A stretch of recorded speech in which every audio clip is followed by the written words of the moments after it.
Platícame cómo nace para ti la crónica, cómo surge la tarea de escribir. No, como habitante de la Ciudad de México siempre he pensado que es un desafío extraordinario vivir aquí.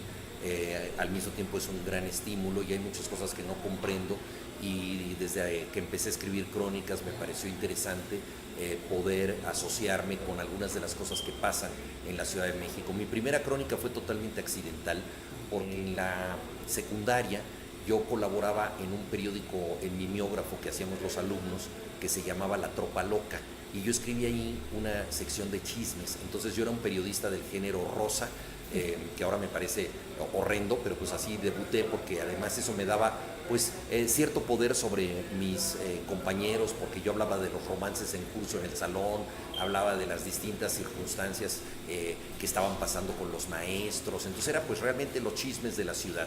Y un día fui a tomar clases de guitarra al edificio Aristos, en la esquina de Insurgentes y Aguascalientes. Bajé del camión y vi que el edificio estaba en llamas. Y me sorprendió la actitud de la gente, los bomberos con sus escaleras telescópicas, los socorristas instantáneos que estaban dispuestos a arriesgar su vida para ayudar a los demás, la gente que había subido a la azotea tratando de escapar. Toda esa circunstancia del fuego me imantó de tal manera que al regresar a mi casa, en vez de escribir mi habitual sección de chismes, escribí una crónica sobre el incendio. Luego supe que algunos grandes cronistas empezaron su trayectoria hablando precisamente de incendios. El fuego te encandila y es como la primera gran noticia que muchos de nosotros hemos visto. Así empecé yo como cronista urbano. Esa crónica, por supuesto, escrita a los 15 años, no está en el Vértigo Horizontal, mi libro sobre la Ciudad de México, pero es el estímulo distante, digamos, es el fuego que lo alumbra. ¿Conservas esa crónica? Lo debe tener mi mamá, porque creo que ella tiene los ejemplares que hicimos de La Tropa Loca, digo, es un periódico muy rudimentario. Me da la idea que cuando escribes te explicas a ti mismo, pero además como nadie te lo contaría.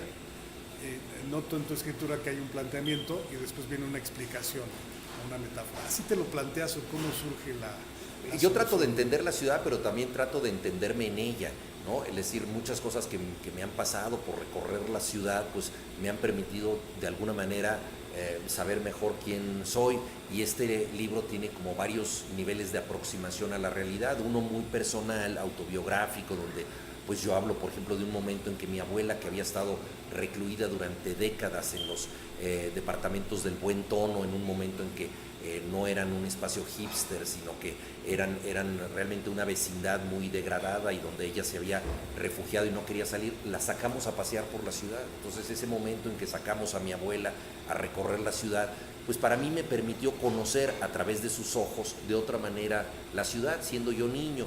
Es una de las muchas escenas autobiográficas que cuento, cómo me escondía yo en un camión repartidor de leche en la época en que los lecheros iban a las casas, llamaban a la puerta y se sospechaba que luego seducían a las señoras, y toda esta mitología en que se hablaba de los hijos del lechero, ¿no? Todo ese mundo, pues yo me escondí en el camión de leche con un amigo, y nos llevaban a algún destino donde ahí nos descubrían, nos bajaban del camión, y entonces el chiste era regresar a casa sin saber dónde estábamos. Entonces hay muchas experiencias personales parecidas a las que otras personas han tenido en esta ciudad, y entonces me he acercado de esa manera, pero también me he acercado como testigo, como colado, como metiche, a lugares en los que yo no participo porque eso forme parte de mi vida, sino que quiero conocer, ¿no? La Semana Santa en Iztapalapa, el local donde canta Paquita la del Barrio en la colonia Guerrero, la lucha libre en la Arena México, las noches tepiteñas y el mercado diurno de Tepito, etcétera. Entonces, pues el libro está hecho de estos distintos registros, es una manera personal de compartir la ciudad en donde vivo. ¿Cómo es tu procedimiento, además de meterte en el lugar, observar y absorber lo que hay? ¿Grabas, apuntas, te lo llevas en la memoria? ¿Cómo es el procedimiento? Yo en general tomo muchas notas cuando estoy haciendo un reportaje, grabo para tener los testimonios de las personas que pues quiero que alimenten la crónica, pero generalmente cuando yo escribo la primera versión de eso lo hago de memoria. porque yo creo que la memoria decanta mucho y te permite fijarte en lo esencial. Si tú tomas datos, por ejemplo, objetivos de algo, por ejemplo, estás haciendo un reportaje sobre la basura en la Ciudad de México, entonces las toneladas de basura, el número de camiones que hay, el número de pepenadores, tienes una cantidad de datos concretos. Esos datos pueden ser excesivos y contraponerse unos a otros y también impedir la comunicación de un tema. Entonces, cuando tú escribes de memoria, acudes a lo que te pareció lo más importante y haces unas síntesis. Entonces, yo creo mucho en el trabajo selectivo de la memoria, al menos así he trabajado siempre, sin ver las notas y sin oír las grabaciones en lo fundamental. Luego, desde luego, tengo que ver las notas y oír las grabaciones para que mi memoria, que desde luego es imperfecta, sea corregida. Pero entonces utilizo los soportes más para corregir mi memoria que para guiarme por ellos, porque yo creo que se nota demasiado cuando tú estás exclusivamente atendiendo a datos fácticos o a cosas que te dijeron.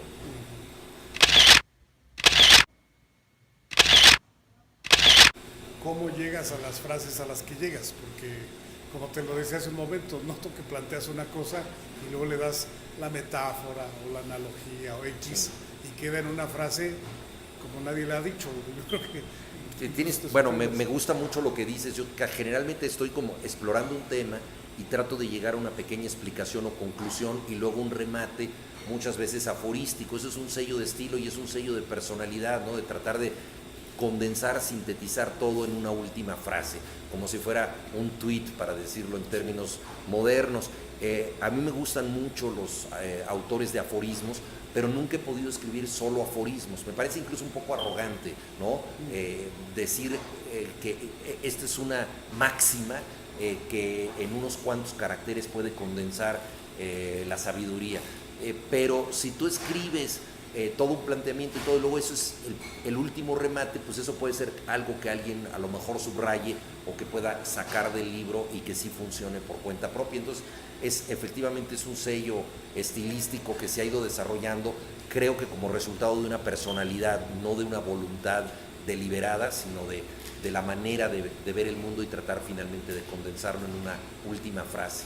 Este libro le hace justicia a eso con las fotos, ¿no? Las fotos son muy importantes para el libro porque establecen un diálogo con él, ¿no? Hay quien dice que una foto dice más que 1000 palabras, pero eso solo pueden decirlo las palabras, ¿no? Son las paradojas de la fotografía, ¿no? Sí. Y del lenguaje. Entonces, esta ciudad ha sido muy bien fotografiada, tanto por fotoperiodistas como por artistas plásticos que se han servido de la cámara. Y entonces ahí hay un diálogo entre la mirada de los fotógrafos, muy breve desde luego, no es una enciclopedia, es simplemente una muestra de cómo esta ciudad puede ser vista. Finalmente, ¿cómo fue la selección? Porque supongo que el universo era mayor a lo que quedó en el libro, ¿no? Mira, yo he estado escribiendo desde hace muchos años sobre la ciudad, he hecho crónicas muy malas que no me han salido. Por ejemplo, en una ocasión hice una crónica para una revista ya desaparecida, Macrópolis, que dirigía Ramón Márquez, uno de los grandes reporteros que ha habido en México, especialmente en nota roja y en boxeo. Y Ramón consiguió un helicóptero para que yo recorriera las ciudades de las alturas.